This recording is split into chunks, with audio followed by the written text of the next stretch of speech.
Belvin, thank you very much. Thank you. You have answered my question, and and FASA definitely will organize a discussion, maybe in the form of a symposium, a seminar, or a workshop amongst a number of the links in the book value chain to talk about books in indigenous languages, because we have a lot of work to do, and it's something that I think we're all very much committed to. But you know, your answer also told me something about the tastes of the South African public, and Correct. And the reason that they read. And it tees into a comment that was made in the chat that I've just picked up on, where somebody has said it's very interesting to read the top 10 lists. As a librarian, I wonder if people are buying nonfiction that make use of the library for their fiction reading needs.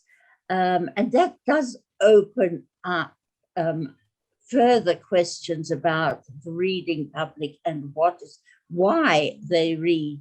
And I think that those of us who are in the book business understand very well that when we talk about a lack of a reading culture in the country, what we really mean is that many of those who read do so for a specific purpose. And that purpose is not to enjoy the reading process or to acquire knowledge for the sake of acquiring knowledge.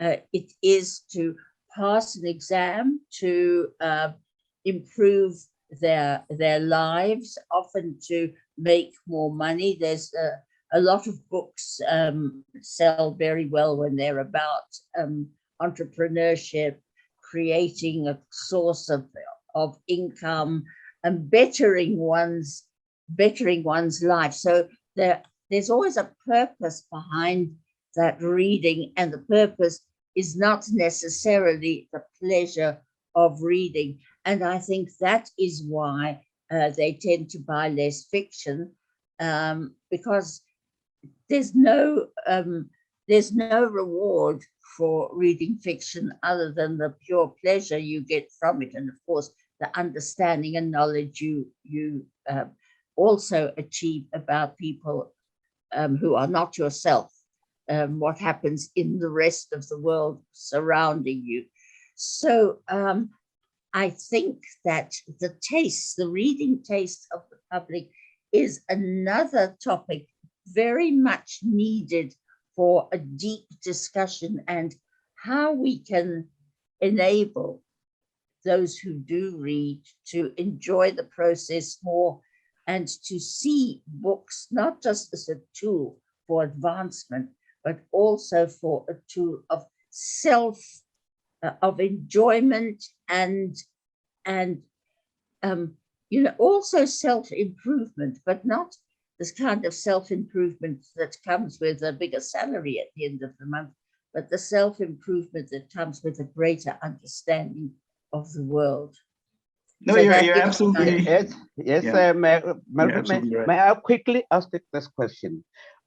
If you look at the content of the non-fiction books, since 1994 and pre-1994, would you say that the democratic policy has created much more creativity, non-fiction creativity, than during the days of apartheid?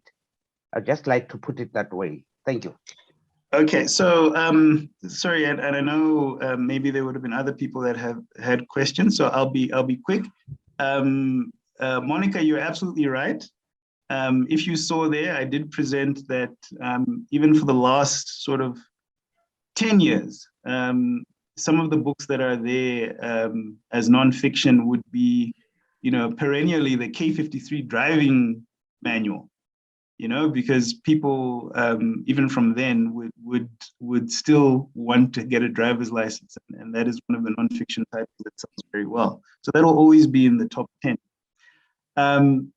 So yes, for enjoyment, absolutely correct. I don't think anybody reads Gangster State, the Ace Machashule book,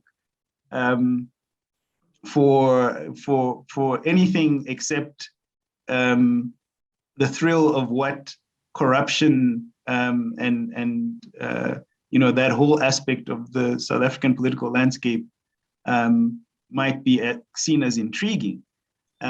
It's definitely not a scholarly work, and it's not an academic work, but it is something that somebody would enjoy reading. I'm pretty sure of that. So I don't think it's to say anything different from what you're saying, Monica. People do read those nonfiction books sometimes for enjoyment. I think the 5 a.m. Club, the Robin Sharma, Born a Crime, the Trevor Noah, Manage Your Money, Sam Beck, Rich Dad, Poor Dad, all of those are nonfiction, and people read them for enjoyment. But in the process, we'll definitely, that's part of the pitch of the bookseller and the publisher, is that by reading them, you will improve your your mind, and you will improve your state of life. On the academic side, yes, definitely, the students will buy those books because they just want to pass. But on the proper sort of nonfiction side of things, with the cookbooks, again, it's also a rise in the popularity of how people spend their leisure time. Having been in lockdown, people are cooking at home more because they don't have a choice. And so the Lazy Makoti's Guide to the Kitchen will sell well. And so on and so on. So yes, some books will definitely, although they are nonfiction, people do read them for enjoyment. Yeah. I don't know if there were any other questions. Yes, Melvin, thank you. I wanted to ask you, I was waiting for what you said in the beginning, how to get people buy and buy now.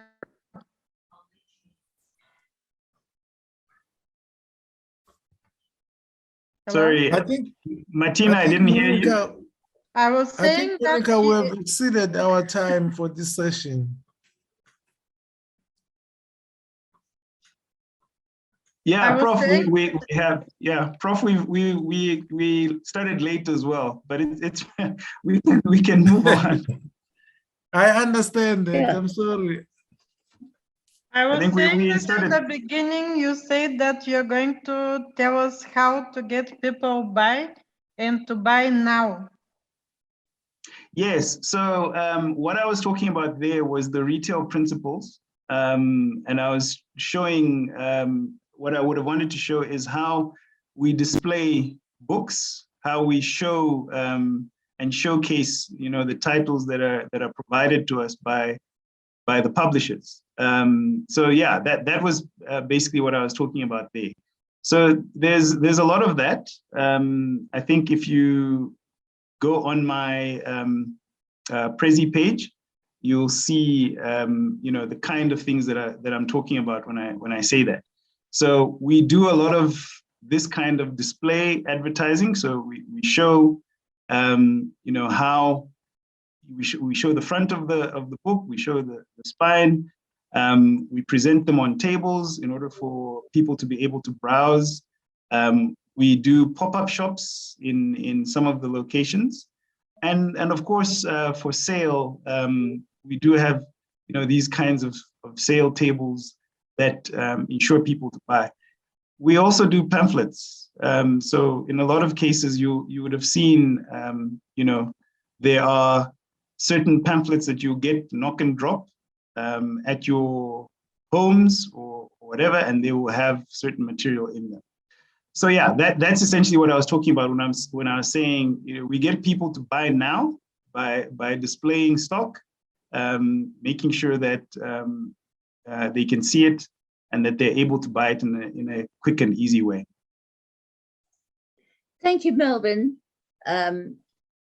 We've really, as far as time is concerned, we've come to the end of this particular presentation, but we have some time for conversation after the next speaker has helped us and given us his presentation. So if you have further questions for Melvin, please keep them till the end and ask them then. We can return to both Melvin and Louise after the next speaker. So we're now going to talk about the cost of distributing books. I'm not going to say any more other than it's over to you, Johan, who's going to talk to you.